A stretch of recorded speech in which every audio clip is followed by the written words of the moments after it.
దేవుని పరిశుద్ధమైన నామానికి ముందుగా మరొకసారి వందనాలు చెల్లించుకుంటూ ఆ వాక్య భాగము ఇర్మియా రాసిన గ్రంథము 7వ అధ్యాయము మొదటి నుంచి కొన్ని మాటలు మనం ధ్యానించుకుందాం.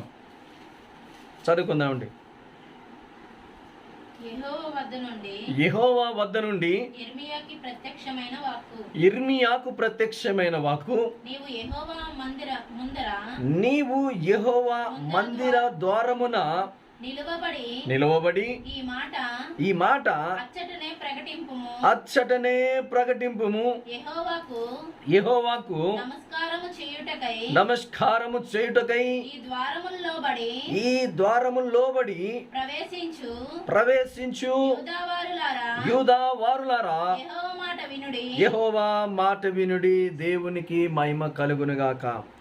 హల్లెలూయా. ఇక్కడ దేవుడు ఇర్మియాకు ప్రత్యక్షమై అంటే ఇర్మియాకు కనిపించి ఇర్మియాతో దేవుడు మాట్లాడుతున్న మాట. ఏం మాట్లాడుతున్నాడంటండి దేవుడు? ఇర్మియాకు ప్రత్యక్షమై నీవు యెహోవా మందిర ద్వారమున నిలవబడి, ఎవరి ద్వారమునంటండి? దేవుని మందిర ద్వారమున. దేవునికి మహిమ కలుగునుగాక. హల్లెలూయా. నీవు దేవుని మందిర ద్వారమున నిలబడి ఈ మాట అచ్చటనే ప్రకటించమనయ్యా. అచ్చటనే అంటే మందిర ద్వారము వద్ద నీవు నిలబడి మాటను అక్కడనే ప్రకటించవలెను అని దేవుని వాక్కు ఎవరికి వినిపిస్తుందంటే ఇర్మియాకి వినిపిస్తుంది. హల్లెలూయా. ఇర్మియాకి వినిపించడం కాదు, కానీ ఇర్మియాతో దేవుడే మాట్లాడుతున్నాడు అక్కడ. మరి దేవుడు ఈరోజు నీతో ఏం మాట్లాడుతున్నాడు? ఈరోజు దేవుడు ప్రతిరోజు నీతో ఏం మాట్లాడుతున్నాడు? దేవుడు ఏ రోజైనా మనతో మాట్లాడా? ఏ రోజైనా మనం దేవుని స్వరములు విన్నామా? ఏ రోజైనా దేవునితో మాట్లాడడానికి మనం ప్రయత్నించామా? కానీ దేవుడు మాట్లాడే దేవుడని ఇక్కడ ఈరోజు మనకైనా రుజువు చేస్తున్నాడు. ప్రియ దేవుని సంగమా, దేవుడు ఇర్మియాతోనే కాదు, దేవుడు అబ్రహాముతోనే కాదు, దేవుడు మోషేతోనే కాదు, దేవుడు మరి ఆయన భక్తులైన బిడలతో కాదు, కానీ నీతోనే కూడా దేవుడు మాట్లాడాలని ఆశపడుచున్నాడు. దేవునికి మహిమ కలుగునుగాక. హల్లెలూయా. అంటే దేవుడు ఆశ కలిగి ఉన్నాడు. తన బిడ్డలమైన నీతో, నాతో, మనందరితో కూడా దేవుడు మాట్లాడాలని ఆశపడుచున్నాడు. మరి మనం కూడా ఆశపడినట్లయితే, మనము కూడా దేవుని స్వరముని వినాలని ఆశపడినట్లయితే, మనము కూడా దేవునితో మాట్లాడాలని ఆశపడినట్లయితే దేవుడు నీతో మాట్లాడతాడు, నీవు దేవునితో మాట్లాడొచ్చు అన్నమాట. ఎలా అంటే ఇక్కడ ఇర్మియాతో మాట్లాడిన రీతిగా. కాబట్టి ప్రియమైన దేవుని సంగమా, ఇక్కడ ఏమంటున్నాడంటే దేవుడు, నీవు యెహోవా మందిర ద్వారమున. ఎవరు మందిర ద్వారం అంటే? దేవాతి దేవుడైన మందిర ద్వారమున నిలవబడి ఈ మాట అక్కడే చెప్పాలి. అచ్చటనంటే అక్కడే చెప్పాలి. మనం ఎక్కడ చెప్పాలంటే దేవుని యెహోవా మందిర ద్వారమున. రోషము కలిగిన దేవుడు, సైన్యములకు అధిపతి అయిన దేవుడు, ఆ దేవాతి దేవుని మందిర ద్వారమును నిలబడి అక్కడి నీ మాట చెప్పాలంటే ఏమని ప్రకటించాలి? యెహోవాకు నమస్కారము చేయుటకే ఈ ద్వారములో బడి ప్రవేశించు యూదా వారులారా, యూదా గోత్ర ప్రజలారా, యూదా జాతి సంతతితో. అక్కడ ఏం చెప్పమంటే మీరు ఎంట్రన్స్ అయ్యే ఆ మార్గముల గుమ్మము ద్వారానే దేవునికి నమస్కారము చేయాలి. మనము చర్చిలోకి వెళ్తూ ఉంచామండి. ఆదివారం దినమున, శుక్రవారం దినమున, ఏవైనా ప్రత్యేకమైన కూడికలు ఉన్నప్పుడు, ఉపవాస ప్రార్థనలు ఉన్నప్పుడు, ఏదైనా ఉన్నప్పుడు దేవుని మందిరంలోనికి మనం ప్రవేశిస్తున్నాం, కానీ దేవునికి నమస్కారం చేస్తున్నామా?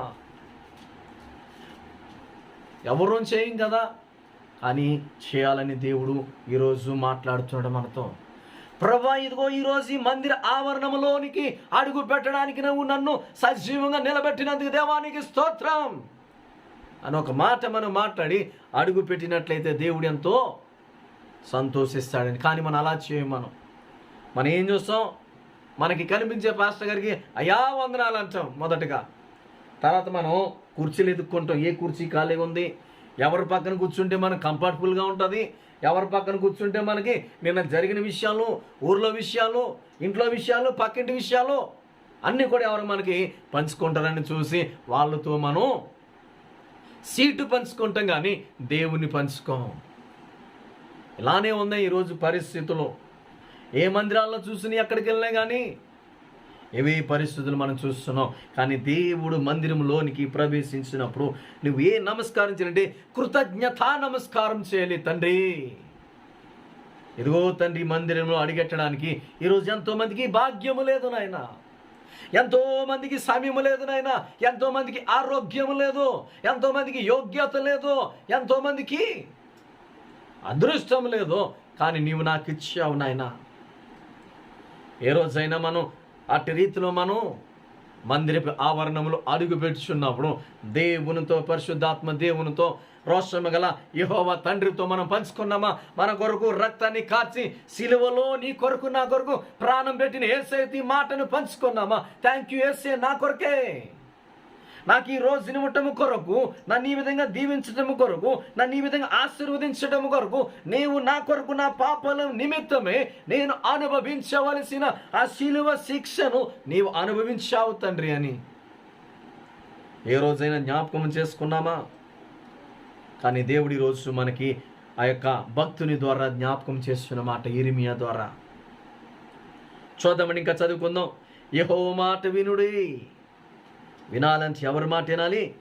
అక్కడ ఆ యొక్క ప్రజలది యూదావారులారా యెహోవా మాట వినుడి.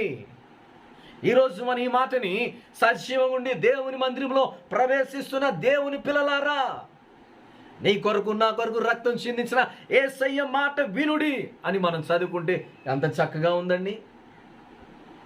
ఈరోజు సజీవంగా ఉన్న దేవుని పిల్లలారా, దేవుని మందిరంలో ఆయన వాక్కు వినడానికి, ఆయన మాట వినడానికి, ఆయన కొరకు ఆశ కలిగి, తృష్ణ కలిగి ఆయన మందిరంలో అడుగుపెట్టిన దేవుని పిల్లలారా, యెహోవా మాట వినుడి. ఈరోజు మనం ఎవరి మాట వినాలంటే యెహోవా మాట వినాలని. సైన్యములకు అధిపత్యకు ఇశ్రాయేలీయుల యొక్క దేవుడునకు యెహోవా ఇలాగూ సెలవిస్తున్నాడంట. సినిమాల్లో అంటారు కదండి, ట్విస్ట్, నెక్స్ట్ ఏం జరిగిపోతుందని ఎంతో ఆతృతతో, ఆసక్తితో తిలకిస్తుంటారు ఆ దృశ్యాలని. కాబట్టి మనము కూడా దేవుని సన్నిధిలో దేవుడు నాతో ఏం మాట్లాడుతున్నాడు, నా మాట విను అంటున్నాడంటే దేవుడు నా గురించి మాట్లాడబోతున్నాడు. ఆయన ఏదో నా కొరకు ఉద్దేశము కలిగి ఉన్నాడు, ఏదో నాతో పంచుకోవాలని ఆశపడుతున్నాడు, ఆయన స్వరములతో నాతో మాట్లాడాలని ఆయన సిద్ధముగా ఉన్నాడు. కాబట్టి నేను కూడా సిద్ధముగా ఉండాలని మనం ఏం చేయాలంటే ఆ యొక్క ఫీల్తో మనం ఎదురు చూడాలి. ఆ యాంగ్జైటీనెస్ మనలో ఉండాలి. మనం చూడాలి దేవుడు నాతో ఏం మాట్లాడబోతున్నాడు. ఆయన అంటున్నాడు కదా, ఇదిగో యెహోవా మాట వినుడి అంటే దేవుడు మనతో మాట్లాడటం ప్రారంభించాడు ఆయన. హల్లెలూయా. కాబట్టి ఆయన మందిరంలో ఉన్నప్పుడు ఆయన ఏం మాట్లాడబోతున్నాడు, ఆయన వాక్యం ద్వారా, అక్కడ నిలబెట్టిన దాసుని ద్వారా, ఆ దాసుడు ఏదైతే మాట్లాడబోతున్నాడని మనం ఎలా వినాలంటే చాలా ఆతృత, ఆసక్తి కలిగి ఆయన నోటు నుంచి వచ్చే మాట కొరకు మనం ఎదురు చూడాలి. ఈరోజు అలా చూస్తున్నామా? ఈరోజు అలాంటి భావనలు కలిగి ఉన్నామా? ఏదో వెళ్తున్నాం, వస్తున్నాం, దేవుడు ఏదో చెప్పాడు ఈరోజు అని అనుకుంటూ ఉంటాం. ఈ వారం చెప్పిన వాక్యం వచ్చే వారానికి గుర్తుండదు మనకి. వచ్చే వారం అడిగితే ఏదో చెప్పారు కానండి, నోట్లో ఉంది, బయటికి రావట్లే. విన్నాం కానీ దానిని మనం ఏం చేయట్లే, నెమరు వేసుకోవట్లేదు మన నేను వాక్యాన్ని. చాలా చక్కగా కూర్చున్నాం, వాక్యం విన్నాం, దేవునికి స్తోత్రం అంటే స్తోత్రం అంటున్నాం, హల్లెలూయా అంటే హల్లెలూయా అంటున్నాం, ఆమేన్ అంటున్నాం, చప్పట్లు కొడుతున్నాం. కానీ మన మైండ్లోనికి వాక్యం మాత్రం ప్రవేశించటం లేదు.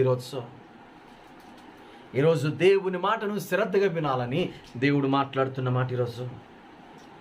యెహోవా మాట వినుడి. 3వ వచన భాగం చదువుతున్నాను.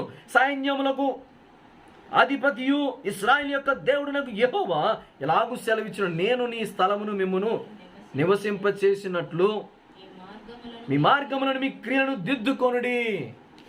అబ్బా, ఎంత చక్కటి మాట చూడండి. దేవుడు ఈరోజు అవకాశం ఇస్తున్నాడు, మనకి అవకాశం ఇస్తున్నాడు. గతించిన వారం నుంచి ఈ రోజు వరకు మనం ఎలా జీవించాం, ఎలా గడిపాం, దేవుని సన్నిధిలో ఎలా ఉన్నాం, ఎలాంటి ప్రవర్తన కలిగి ఉన్నాం, ఎలాంటి పద్ధతుల్లో నడుచుకున్నాం, ఎవరితో స్నేహం చేసాం, ఏ ప్రాంతాలకి వెళ్ళాం, ఏమేమి దర్శించాం, ఇవన్నిటిని కూడా ఒక్కసారి మనం ఆలోచన చేసుకోమని దేవుడు మాట్లాడుతున్నాడు ఈరోజు అండి. చూడండి ఎంత చక్కటి మాటలో, ఈ స్థలము యెహోవా ఆలయము, ఈ స్థలము యెహోవా ఆలయము, ఈ స్థలము యెహోవా ఆలయం అని మీరు చెప్పుకొనుచున్నారే. దేవుని మందిరంలోకి వచ్చి ఇది హోలీ హోమ్, ఇది దేవుని పరిశుద్ధమైన మందిరం. ఎక్కడ దేవుడు ఉన్నాడు, ఎక్కడ చేసే ప్రార్థనలు దేవుడు వింటాడు, ఎక్కడ దేవుడు నా ప్రార్థనకి జవాబిస్తాడు, ఈ స్థలమందు దేవుడు నా ప్రార్థన వింటాడు అని అనుకుంటున్నామే. ముందు మన ఈ మాటలు మాట్లాడే ముందు మనం ఏం చేసుకోవాలంట? దిద్దుబాటు చేసుకోండి అంటున్నాడు ఇక్కడ. మీ క్రియలను దిద్దుకొనడి, మీ మార్గాన్ని ఎలాంటి మార్గంలో ప్రయాణించామో, ఎలాంటి పనులు చేస్తున్నామో, ఎలాంటి ఆలోచనలు కలిగి ఉన్నామో, ఎలాంటి భావనలతో ఉన్నామో, మన హృదయం వేటితో నిండిపోయి ఉన్నదో అన్నీ కూడా మనం దిద్దుకొని అప్పుడు మనం మాట్లాడేది దేవుని పరిశుద్ధమైన ఆలయమని. వీటిని మనం విడిచిపెట్టుకోకుండా, వీటిని మనం దిద్దుకోకుండా, సరి చేసుకోకుండా దేవుని పరిశుద్ధమని ఎన్నిసార్లు అనుచున్న మాట అక్కడ. ఈ స్థలము యెహోవా ఆలయము 1, ఈ స్థలము యెహోవా ఆలయము 2, ఈ స్థలము యెహోవా ఆలయము 3 సార్లు, 3 సార్లు అంటాం కదా. ముచ్చటగా 3 సార్లు మనం అనుకుంటాం కదా, ఏదైనా ముచ్చటగా 3 సార్లు అనుకుంటే జరిగిపోతుంది. ఇక్కడ దేవుడు 3 సార్లు మాట్లాడుతున్నాడు. ఇక్కడ తండ్రి కుమార పరిశుద్ధాత్మ దేవుడు త్రిత్వం 3, ఇక్కడ మాట్లాడుతున్న మాట 3. దేవుడు 3 సార్లు హెచ్చరిస్తున్నాడు ఇక్కడ మనల్ని. ఇది ఏమైనదంట? యెహోవా ఆలయము. అలాంటి దేవుని ఆలయంలో ప్రవేశించే ముందు నీవు నీ మార్గాలని దేవునికి అప్పగించాలి, నీ ఆలోచనలు దేవునికి అప్పగించాలి. మనం ఆయన చిత్తానికి మనం ఏమవ్వాలంటే దేవునికి లోపడాలి. ఆయన చిత్తానికి, తండ్రి నీ చిత్తమే నెరవేర్చబడాలి. అందుకే అంటాడు కదా, మన చిత్తం అంతా కూడా దేవునికి అప్పగించాలని దేవుని వాక్యం సెలవిస్తుంది. హల్లెలూయా. అప్పుడు మనకి ఏముంటుందంటే ఆయన రెక్కల కింద మన చిత్తాన్ని అప్పగించుకున్నాడు. ఒక మాట చదువుకుందాం, కీర్తనలు 91 చదువుకుందాం. మహోన్నతుని చాటున నివసించేవాడే సర్వశక్తుని నీడను విశ్రమించేవాడు.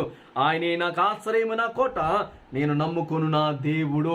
ఎప్పుడైతే నీవు నీ మార్గములను, నీ ఆలోచనలు, నీ ప్రవర్తనను అంతటిని కూడా దేవునికి అప్పగిస్తావో అప్పుడు ఎలా ఉంటుంది మన జీవితం? మహోన్నతుని నీడన. చదవండి 91 కీర్తన మరొకసారి.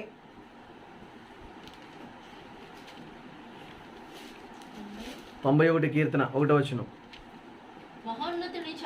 మహోన్నతుని చాటున నివసించువాడే సర్వశక్తిని నీడను విశ్రమించువాడు. ఎస్ అండర్లైన్ చేసుకో. ఆయనే నాకు ఆశ్రయము, నా కోట, నేను నమ్ముకొను నా దేవుడని నేను యెహోవాని గురించి చెప్పుచున్నాను. దేవునికి మహిమ కలుగును గాక. హల్లెలూయా. ఎవరి గురించి చెప్పాలి? మనం దేవుని గురించి చెప్పాలి, యెహోవా గురించి. మన స్నేహితుల గురించి కాదు, లోకం గురించి కాదు, లోకంలో మంచి పేరు కలిగిన వారి గురించి కాదు, కానీ దేవుని గురించి. అంటే దేవుని మాట విన్నట్లయితే దేవుడు మన జీవితాన్ని మార్చిపోతున్నాడు. హల్లెలూయా. అంటే దేవుని మాట వినటం వలన మనకి ఆశీర్వాదములు కలుగుతున్నాయి. దేవుని మాట వినటం వలన మన జీవితాలు మార్చివేయబడుతున్నాయి. దేవుని మాట వినటం వలన పడిపోయిన, కూలిపోయిన స్థితిలో ఉన్న మన కుటుంబాన్ని మనం కట్టుకోగలుగుతున్నాం. అంటే అది దేవుని మాట వినటం వలన మాత్రమే. హల్లెలూయా. అంటే దేవుని మాటను విన్నట్లయితే మన జీవితంలో ఎన్నో మేలులతో దేవుడు మనల్ని నింపబోతున్నాడు. హల్లెలూయా. ఇంకొక మాట చదువుకుందాం. ఇర్మీయాకు రాసిన గ్రంథము 6వ అధ్యాయము 16వ వచన భాగం నుంచి. యెహోవా మరొక్కసారి ఇలా సెలవిస్తున్నాడంట. మార్గములో నిలిచి చూడుడి, పురాతన మార్గములను గురించి విచారించుడి, మేలు కరుగు మార్గమేది అని అడిగి అందులో నడుచుకొనుడి. అప్పుడు తర్వాత అప్పుడు మీకు నెమ్మది కలుగును. చాలండి, అప్పుడు మీకు నెమ్మది కలుగును. నెమ్మది కలగాలి. నెమ్మది లేని జీవితాలు, నెమ్మది లేని బ్రతుకులు మన బ్రతుకులు. సంతోషము లేదు, ఆనందము లేదు, మంచి ఆరోగ్యం లేదు. అలా ఉన్నప్పుడు యెహోవా ఇంకొక మాట సెలవిచ్చి ఇంకొక మాట సెలవిస్తున్నాడంట. పురాతన మార్గంలో నిలిచి ఉండి ఇంకా మనం ఎలా ఉన్నాం? అదే జీవితం, అన్య జీవితం, అన్య జనుల జీవితం. ఆ జీవితంలోంచి క్రీస్తు జీవితంలోకి వచ్చాం. ఆ చీకటిలోంచి వెలుగులోనికి వచ్చాం. వచ్చినప్పుడు ఇంకా మనం అదే జీవితం జీవిస్తూ ఉన్నాం. ఇంకా మనం ఆ పురాతన మార్గమును గురించి విచారించి ఒకసారి ఆలోచన చేయి. ఆ మార్గంలో ఉన్నప్పుడు ఎలా ఉన్నావు? ఇప్పుడు క్రీస్తుని వెంబడించినప్పుడు, క్రీస్తు రక్తంలో కడగబడిన తర్వాత క్రీస్తు బిడ్డగా నీవు ఎలా ఉన్నావు? ఒక్కసారి ఆలోచన చేసుకుని నీకే మార్గం అయితే మేలు కలిగి మార్గం ఉందో అని ఆలోచన చేసి అడగాలంట దేవుని సన్నిధిలో. ప్రభా, ఈ మార్గం గుండా వెళ్ళాలని అనుకుంటున్నాను ప్రభా. ఏది యోగ్యమైనదో, ఏది మీ చిత్తమైనదో, ఏది సరైన మార్గమో, ఏది మీ ఆశీర్వాదకరమైన మార్గమో, ఏది నాకు చిమ్మానికి దీవెనకరమైన మార్గమో, ఆ మార్గములో నన్ను నడిపించు అని మనం అడిగి తర్వాత మనం మార్గములో ప్రవేశించాలి. దేవునికి మహిమ కలుగును గాక. హల్లెలూయా, హల్లెలూయా. ఆ మార్గం ఏదని అడిగి అందులో నడుచుకొనిడి. అప్పుడు మీకు నెమ్మది కలగజేస్తాడు దేవుడు. నెమ్మది కలుగుతుంది. అంతవరకు మన ఇష్టానుసారంగా నడుచుకుంటూ వెళ్ళిపోతూ ఉంటాం. మనకు నచ్చినట్టు చేస్తూ ఉంటాం. ఏది తోస్తే అది, ఏది మంచి అనిపిస్తే అది, అవే పనులు చేస్తూ ఉంటాం. కానీ నెమ్మది లేదు, మనశ్శాంతి లేదు. కొన్ని దినాలు మనకి నిద్ర పట్టని రోజులు, రాత్రులు చూస్తూ ఉంటాం. తినాలని ఉంటుంది కానీ తినలేము. తిన్నది జీర్ణం కాదు, ఒంటి పట్టదు. బలహీనులైపోతూ ఉంటాం. మనం అనుకుంటాం పైకి నేను బలవంతున్నే, కానీ లోపల మనం కురుంగిపోయి మనం కృషించిపోతూ ఉంటాం. అవునా కదా? అలా ఎన్నో సందర్భాలు చూస్తూ ఉంటాం. మన కష్టాలను ఎవరితో పంచుకోలేము. ఎవరితో చెప్తే ఏమనుకుంటారో, ఎలా చెప్పాలో తెలియదు, ఏం చెప్పాలో తెలియదు. అలాంటి పరిస్థితుల్లో దేవుడు అంటున్నాడు, అడుగు, నువ్వు అడుగుడి మీకు ఇవ్వబడును. దేవుని పరిశుద్ధ లేఖనం సెలవిస్తుంది మనకి. నువ్వు అడుగు, నువ్వు తండ్రి నామం ఏది అడిగినా నువ్వు పొందుకుంటావు. ఆమేన్. అంతే. విశ్వాసం కలిగి మనం ప్రార్థించినప్పుడు ఇది తండ్రి నా జీవితంలో చేయగలడు. ఆయన నా కొరకు ప్రాణం పెట్టిన దేవుడే, నన్ను ప్రేమించే దేవుడే, నా రూపాన్ని అరచేతిలో చెక్కుకున్న దేవుడే, నా కొరకు తండ్రి రాజ్యాన్ని విడిచిపెట్టి ఆ కలవరి శిలువలు నా కొరకు ప్రాణం పెట్టిన పరిశుద్ధుడే, నీతివంతుడే, యోగ్యుడే, యథార్థవంతుడే, నా దేవుడు మాట ఇచ్చి మాట తప్పని దేవుడని మనం ఆయనని అడిగినప్పుడు ఆయన నీకు నెమ్మదిని కలిగజేసే దేవుడు. కాబట్టి ప్రియమైన దేవుని సంగమా, మనం దేవుని మాట వినినట్లయితే దేవుడు సమస్తాన్ని మన జీవితంలో చేయబోతున్నాడు. ఇక్కడ యూదా ప్రజలతో మాట్లాడుతున్నాడు. ఇక్కడ యూదా ప్రజలారా, ఆయన మాట విన్నట్లయితే మరి ఆయన ఏర్పరిచిన దేశాన్ని స్వాతంత్రించుకున్నట్టుగా మరి దేవుడు మన జీవితంలో కూడా అలాంటి గొప్ప మేలులతో మనం నింపబోతున్నాడు ఆయన. హల్లెలూయా, హల్లెలూయా. మనం ఎలా ఉండాలంటే యెహోవా చేతిలో భూషణ కిరీటముగా, దేవుని చేతిలో రాజకీయ ఒకటిగా మనం ఉంటాం. ఎప్పుడు దేవుని మాట విన్నప్పుడు ఆ మాట చదువుకుందాం. యెషయా రాసిన గ్రంథము 62వ అధ్యాయం 3వ వచన భాగం చదువుకుందాం. చాలా చక్కటి మాట. దేవుని మాట వింటే మనం ఎలా వింటామో, దేవుని మాట వింటే మనం ఎలా జీవిస్తామో, మన పరిస్థితి ఎలా ఉంటుంది చక్కగా. యెషయా గ్రంథము 62వ అధ్యాయము 3వ వచనం. నీవు యెహోవా చేతిలో భూషణ కిరీటముగాను నీ దేవుని చేతిలో రాజకీయ మగుటముగానుందువో. ఆమేన్. మనం ఎలా ఉంటాం? దేవుని మాట ఏంటి? యెహోవా చేతిలో భూషణ కిరీటం. కిరీటానికి చాలా విలువ ఉంటుందండి. ఆ విలువ ఇంకా దేవుని చేతిలో, ఎవరి చేతిలో? యెహోవా చేతిలో ఉన్న కిరీటానికి ఇంకెంత విలువ ఉంటుంది, ఎంత మహిమ ఉంటుంది. అలా దేవుడు మనల్ని ఉంచాలని ఆశపడుతున్నాడు, అలా ఉంచడానికి దేవుడు ఇష్టపడుతున్నాడు. దేవుని సంగమా, హల్లెలూయా, హల్లెలూయా. ఎలా ఉంటుంటే దేవుని చేతిలో రాజకీయ మొకటముగా ఉంటామంట. ఆయన చేతుల్లో దేవుడు మనల్ని అలా చూడాలని ఆశపడుచున్నాడు కాబట్టి అంటాడు కదా, నా ప్రజలారా నా మాట వినుడి. నా మాట వింటే మిమ్మల్ని మంచి మార్గంలోనికి, ఉన్నతమైన మార్గంలో నేను తీసుకెళ్తాను, ఆశీర్వాదకరమైన మార్గంలో నడిపిస్తాను, సియోను మార్గంలో నడిపిస్తాను. ఎందుకో తెలుసా, నేను సర్వశక్తి గల దేవుడిని కాబట్టి. ఆది కాండము 17:1 ఎంత చక్కటి మాట చూడండి. ఎందుకని ఈ మాట చెప్తున్నానంటే, ఆయన సర్వశక్తి గల దేవుడు, ఆయన రోషము గల దేవుడు, ఆయన మాట ఇచ్చి మాట తప్పని వాడు, నీ జీవితంలో ఇచ్చిన వాగ్దానమును నెరవేర్చిన వాడు, వాగ్దాన భూమికి ఇశ్రాయేలు సైన్యమును ప్రజలను నడిపించిన దేవుడు. ఆమేన్. ఆ దేవుడు నిన్ను కూడా నడిపించాలని ఆశపడుతున్నాడు. ఉన్నతమైన మార్గాలలో, చక్కటి మార్గంలో, యోగ్యమైన మార్గాలలో.